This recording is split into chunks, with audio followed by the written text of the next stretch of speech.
Oke,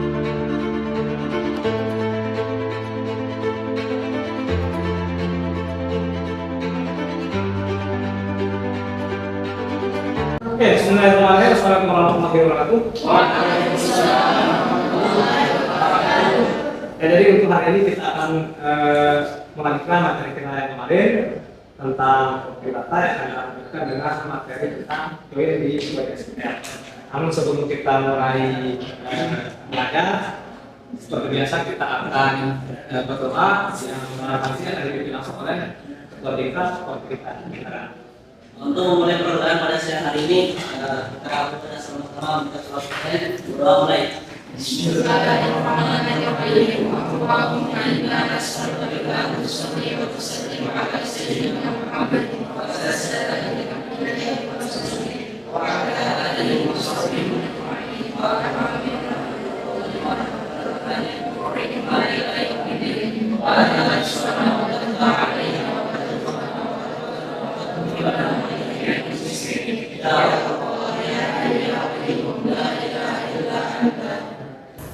Oke, apa kabar semua? Ya, jadi saya absen dulu ya, seperti biasa. Husnul Khotimah, mana? Aprilia Yunda, Liwaul Hamdiah, Asmiranda, Rina Yunika, Ida, Epi, Paru Rozi, Ahmad Fuad. Nah, masuk ya? Masuk? Oh ya, nggak kelihatan. Dian Bayu, Rifki, oke. Muhammad Asmawi, Vega Pratiwi. Oke, ini yang izin tadi siapa? Pak Orti. Oke, dia ada kegiatan ya. Oke, kita lanjut materi kita untuk hari ini. Jadi sebelum saya masuk ke materi yang sekarang di minggu ini tentang join SQL, saya akan ini dulu mungkin perlu saya review kembali sedikit tentang sorting data yang kemarin. Mungkin ada yang masih belum begitu memahami, silakan sebelum kita lanjut ke materi selanjutnya, silakan bagi yang merasa belum begitu paham atau masih bingung, boleh kita bahas dulu sebentar. Siapa kira-kira? Ada yang atau memang materi yang kemarin itu sudah dipahami semuanya? Coba, ya gimana? Bisa diulang Pak, materi kemarin soalnya masih ada yang. Oke, ya. Oke, jadi kita sepakati sebelum kita masuk materi hari ini kita bahas dulu tentang grouping ya, atau pengurutan data, grouping, sorting data dengan SQL. Nah, oke, kita bahas sebentar sedikit sini. Nah, jadi untuk grouping atau sorting data itu, jadi di SQL ini kita diberikan kemudahan ya, dalam query SQL. Jadi ada beberapa kemudahan yang bisa kita lakukan dengan adanya fasilitas sorting, grouping. Tujuannya bagaimana kita bisa menampilkan hasil query atau menampilkan informasi di front end kita itu bisa sesuai dengan yang kita inginkan. Nah, jadi dalam sorting, grouping itu kita bisa melakukan pengurutan data, memfilter data dengan tepat sesuai dengan kriterianya, sehingga nanti kita akan membahas tentang group by dan mappingnya, ya. Ini dulu saya. Oke, di belakang jelas ya. Nah, jadi nanti dalam pengelompokan data ini kita menggunakan klausa. Jadi klausa yang kita gunakan untuk pengelompokan data group by. Itu group by, nanti kemudian selain dari group by itu ada having atau kriteria. Jadi data ini kita akan kelompokkan, kita urutkan berdasarkan kriteria apa. Tentu nanti kita akan mengacu kepada field atau kolom yang ada di masing-masing tabel. Seperti itu. Nah, jadi dalam ini pengelompokan data ini pertama apa sih group by itu? Nah, jadi group by di sini memungkinkan kita mengelompokkan data dalam sebuah database atau dalam tabel berdasarkan beberapa kolom. Artinya bisa kita pilih kolomnya atau satu atau lebih kolom dalam database kita. Jadi pengelompokannya juga bisa kita terapkan dalam sebuah view. Misalnya kita akan mengambil data di tabel view-nya atau tabel temporarinya untuk ditampilkan ke front end. Ini bisa kita tentukan data itu nanti dikelompokkan berdasarkan apa, kemudian diurutkan berdasarkan kriteria yang mana. Seperti itu maksudnya di pengelompokan data.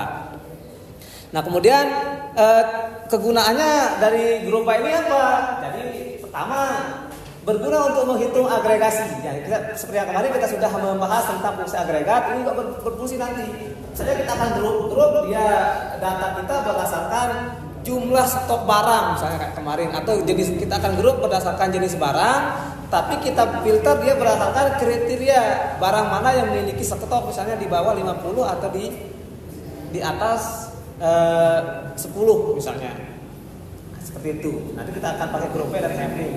Kemudian saya di sini contoh misalnya Anda dapat menggunakan group by atau kita akan menggunakan group by untuk menghitung total penjualan per produk atau rata-rata nilai per departemennya. Nah, berarti di sini ada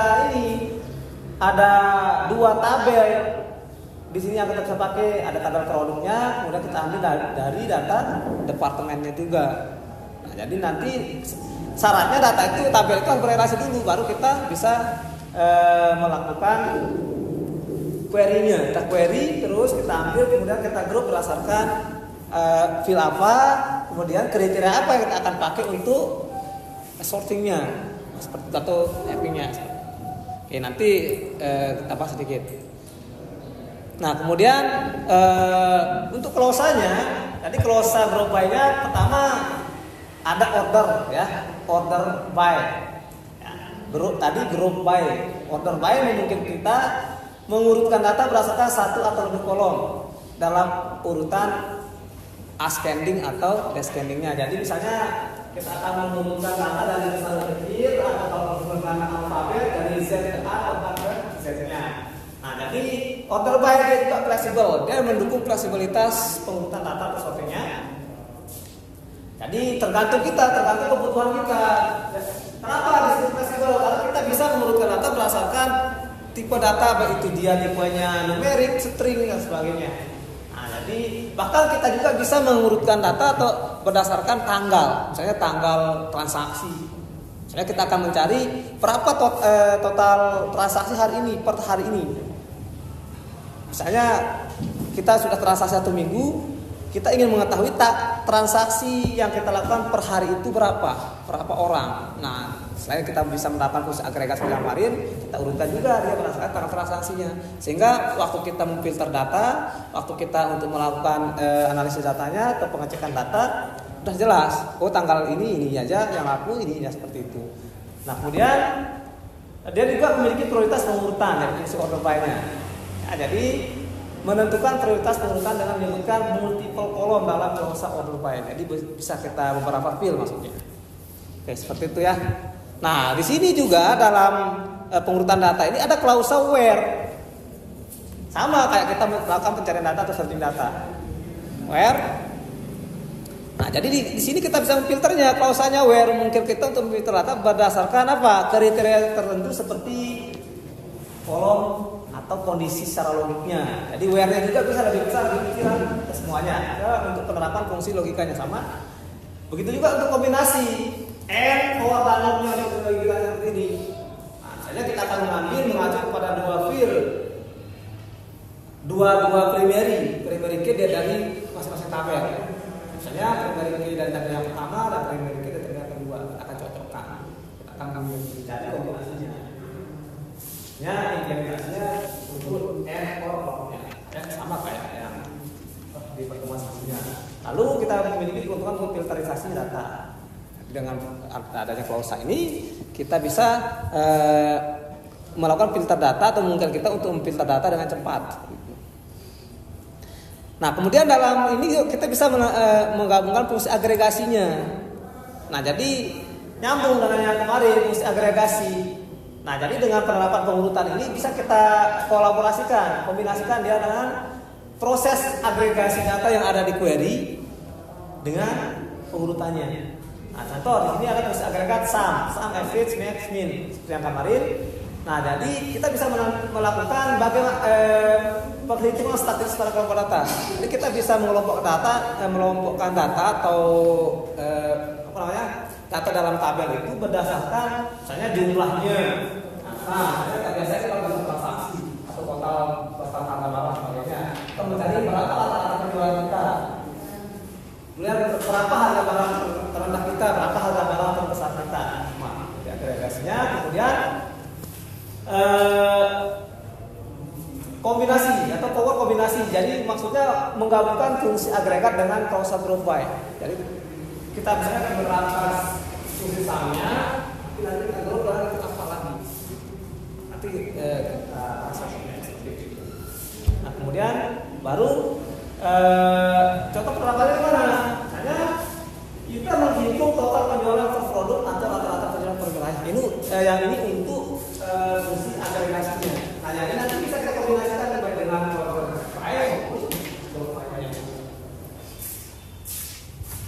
ini ya, kurang hurufnya terberupa dengan having. Nah, jadi kalau kita bisa manfaatkan atau yang bisa kita gunakan ada 3. Ada clause where, ada group by dan having. Where ini untuk melakukan searching, ya, kita akan memilih data dalam tabel. Kemudian hasil query itu nanti akan dikelompokkan menggunakan group by. Nah, setelah kita mendapatkan kelompok data yang berkelompok, kita bisa memfilternya atau menggunakan kriteria. Nah, jadi dalam pembuatan query tidak mesti semuanya ini yang kita pakai. Bisa saja kombinasi where sama group by. Tergantung kasus yang kita akan tangani. Jadi dia tidak baku lah. Oke. Nah, jadi itu dia tentang sorting atau pengelompokan data. Nah, jadi dapat kita simpulkan. Nah, jadi misalnya apa? Nah, jadi dengan pemahaman yang kuat tentang konsep-konsep di sorting, grouping menggunakan klausa yang tadi, ya. Jadi kita dapat memanfaatkan struktur query language atau SQL itu secara maksimal. Jadi untuk mengolah data, mengambil insight dari data kita. Jadi ingat kalian itu calon programmer.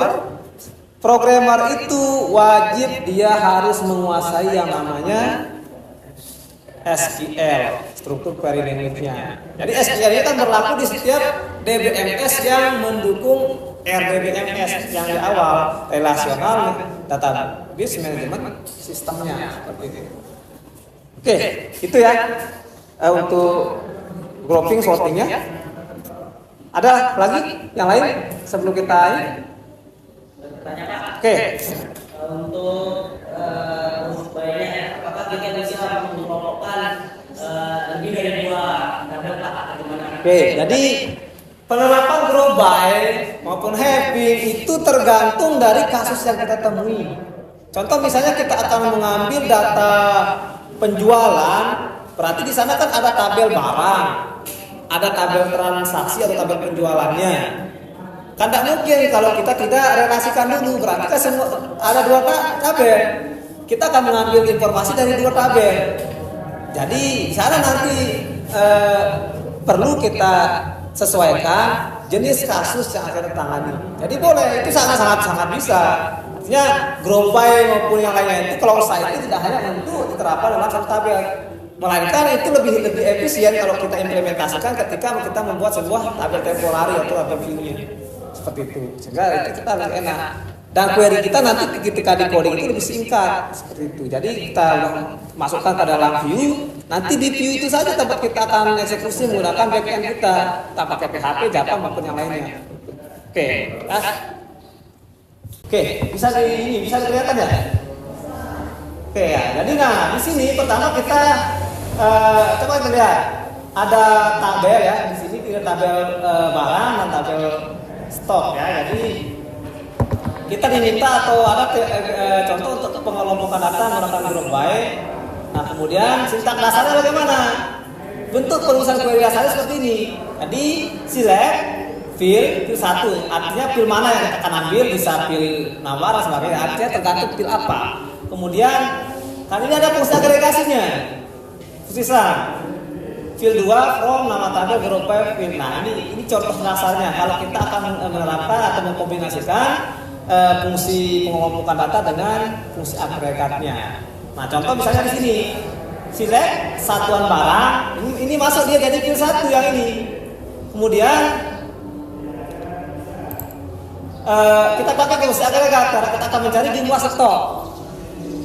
Jadi berarti nanti kita akan jumlahkan stok barangnya berdasarkan apa? Atau kita akan grup berdasarkan satuan barang. Nah, jadi select satuan barang, sum stok barang, from tabel barang. Ini berarti kalau ini hanya satu tabel.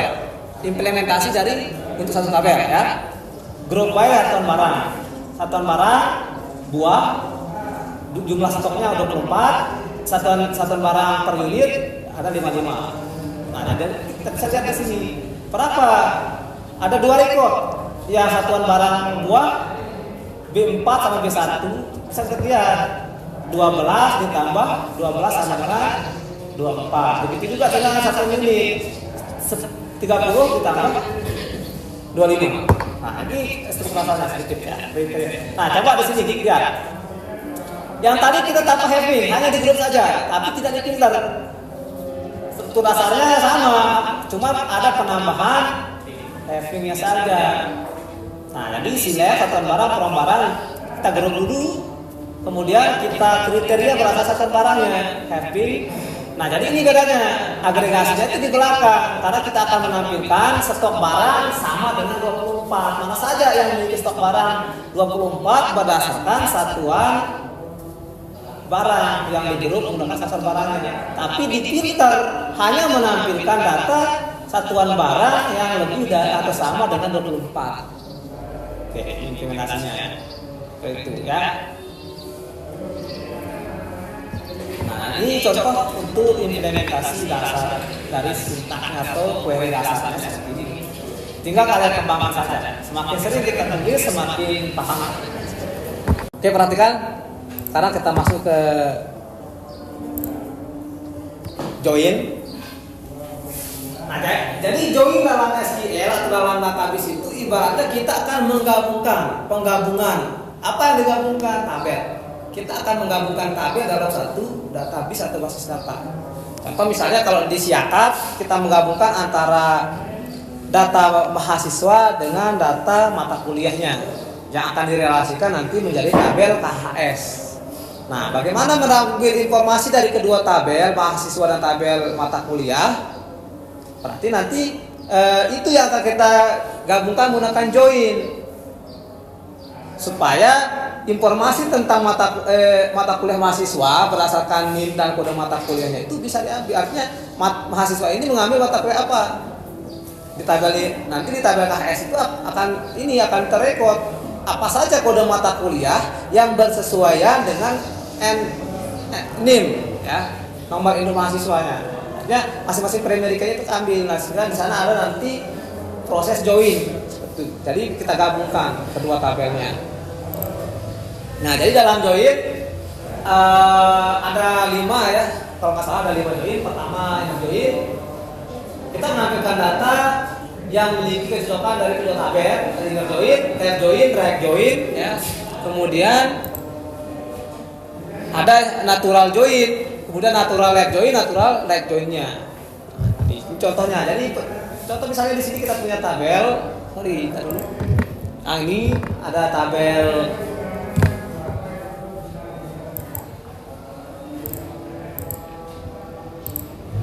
Oke, coba lihat yang ini kan ada 2 tabel ini. Nah, jadi ini akan diambil dia untuk diisi di tabel hasil seperti ini. Nanti saya contohkan ya. Oke. Nah, jadi apa tujuannya? Untuk menggabungkan tabel itu apa saja yang bisa kita dapatkan atau apa saja yang bisa kita terapkan? Nah, jadi pertama menggabungkan tabel atau menggabungkan data dari 2 atau lebih tabel. Ingat, join itu wajib minimal 2 tabel, maksimal sebanyak-banyaknya. Tidak bisa kita implementasi join di dalam 1 tabel. Nah, karena sejatinya join itu untuk menggabungkan atau menghubungkan tabel yang satu dengan tabel yang lain. Kemudian dengan menerapkan fungsi join kita lebih memahami relasi antar tabel kita. Nah, jadi tapi tentu untuk menerapkan join ini setiap tabel yang kita miliki dalam sebuah basis data itu harus sudah memiliki relasi, harus sudah melewati yang namanya teknik normalisasi data. Nah, kemudian tujuannya juga dengan adanya fungsi join kita bisa meningkatkan kinerja, jadi lebih cepat query kita lebih cepat diakses. Oke, coba perhatikan untuk menambah pemahaman kalian. Nanti ini di soal prakteknya nanti kalian kerjakan. Ya, jadi di sini ada database. Coba implementasikan dari dia kerjakan sesuai dengan contoh yang sebelumnya atau pembahasan yang sebelumnya. Jadi nanti kalian buat seperti ini ya untuk lembar kerjaan praktiknya. Nah, jadi ini perintahnya kalian tulis sintaks SQL-nya dari poin 5678. Kemudian apa kesimpulan yang Anda dapatkan? Oke, udah ya? Bisa dipahami? Oke, sebelum saya tutup, sebelum saya akhiri perkuliahan ini, ada yang tanyakan? Aman? Oke, nanti bagi yang kurang paham bisa hubungi saya lewat WA atau bisa di grup, tanya di grup. Bagi yang malu bertanya di grup bisa japri. Bagi yang malu bertanya lewat japri tidak usah bertanya. Ya, oke. Oke, karena tidak ada yang bertanya dan waktu kita juga sudah habis, saya berharap apa yang saya sampaikan hari ini bisa bermanfaat untuk kita semua. Jadi semoga ke depan kita bisa lebih ini dalam memahami apa yang kita pelajari. Ya, jadi saya akhiri perkuliahan kita. Terima kasih. Assalamualaikum warahmatullahi wabarakatuh.